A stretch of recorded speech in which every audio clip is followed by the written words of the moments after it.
I'll begin by welcoming the Secretary of the Air Force, Troy Mink, Chief of Staff of the Air Force, General David Alvin,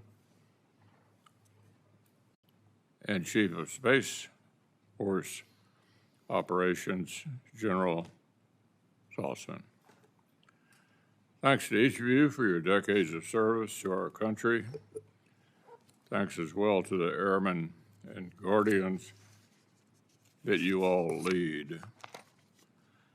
This weekend's successful operations over Iran served as a reminder of the immense skill and professionalism of America's men and women in uniform.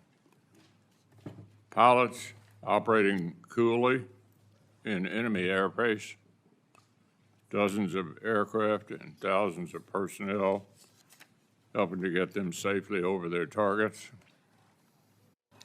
Massively powerful ordnance delivered with the utmost precision, and all flights returning home safely. The way I see it, there are two key takeaways here. The first one is the value of allies and partners.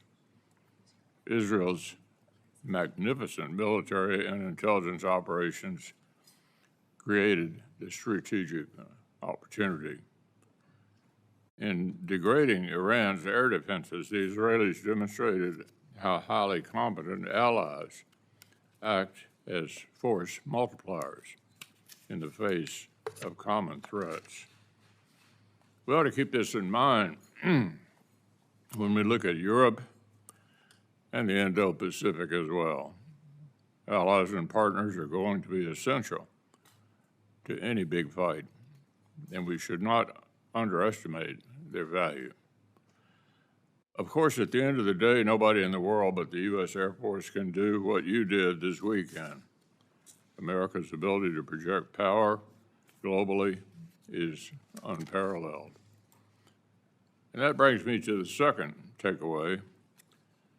Military primacy simply doesn't happen overnight. The most sophisticated military in world history is the product of trillions of dollars over decades. Sustaining this military force isn't cheap. Modernizing it to preserve our military edge is even more expensive.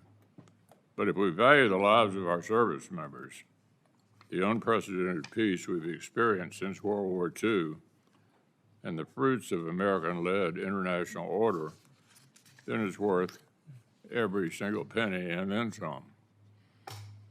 America's most determined adversaries have studied the capabilities and the tactics of our military closely and have developed advanced radars, sensors, and long-range air defenses to counter precisely the strength that we showed last weekend. The PRC has been playing a long game to challenge American primacy. By contrast, in crucial ways, we've been taking our edge for granted. Chronic underfunding of the national defense has become a habit of consecutive administrations. Unfortunately, the budget we're here to discuss today is no exception. In fact, the President's request for fiscal 26 falls well short of meeting the requirements imposed by today's threat landscape. We simply will not keep pace with the pacing threat of China if we're not even willing to keep pace with inflation. The Air Force needs to modernize its bomber and fighter fleets. It needs new tankers and command and control aircraft. It also needs longer range and more sophisticated munitions, and it needs a lot of them.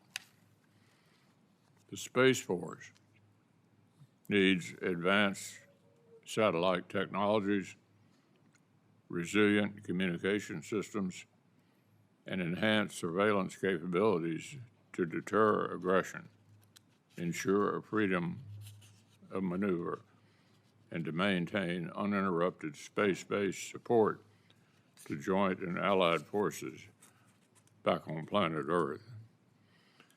And you can't do any of it with anemic-based budgets. You just can't. Preserving our military edge and the peace will require sustained and significant increases in defense spending, not just a one-time infusion.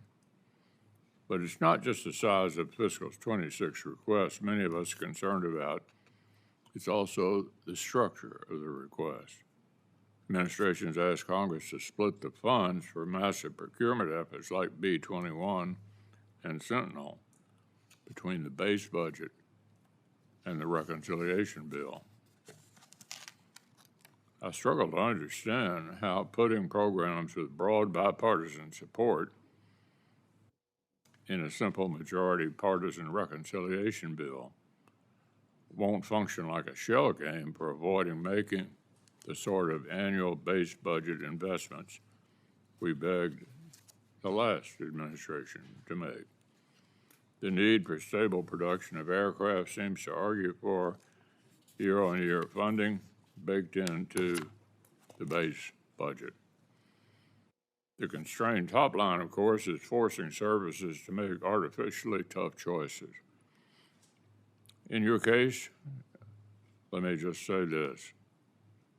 We all want to go to space, but let's be honest about the risks and trade-offs this request is forcing you to make. If the choice you're facing is between an available advanced airborne system with onboard battle management and a nascent space capability, you're going to have to resist the urge to turn proven capabilities like E-7 into bill payers. There's value in redundancy. We should be making investments in both airborne and space-based command and control. They say that in space, no one can hear you scream. But squandering our advantage in this critical domain because we can't find the political will to maintain it. That would mean plenty of screaming here on Earth with devastating consequences for U.S. military operations on land, air, and sea. So I hope we'll also hear from you about how the Air Force is addressing munitions shortfalls, not just in the massive ordnance penetrators deployed this weekend to great effect, but across the entire spectrum of both offensive and defensive capabilities on which Air Force operations are built. I've been hoping to hear from each service how production challenges are being addressed, and the Air Force will be no exception. Speaking of the MOP, I need to address the manufactured controversy over the extent to which the strikes damaged Iran's nuclear program. We haven't been briefed on the intelligence, but the political hand-wringing actually misses an important point. We've demonstrated our military superiority. If we want, we can own the skies over Iran. If the Iranians don't abandon their nuclear program, we can hit them again.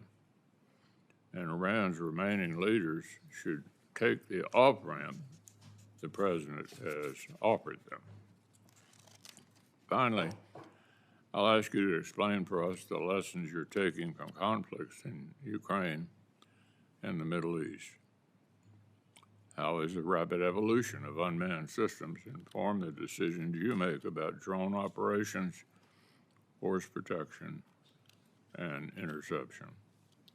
And what information are you getting today that you'd lose if America neglected its relationships with force multiplying allies and partners? Look forward to your testimony on each of these fronts in a moment, but first, Senator Coons.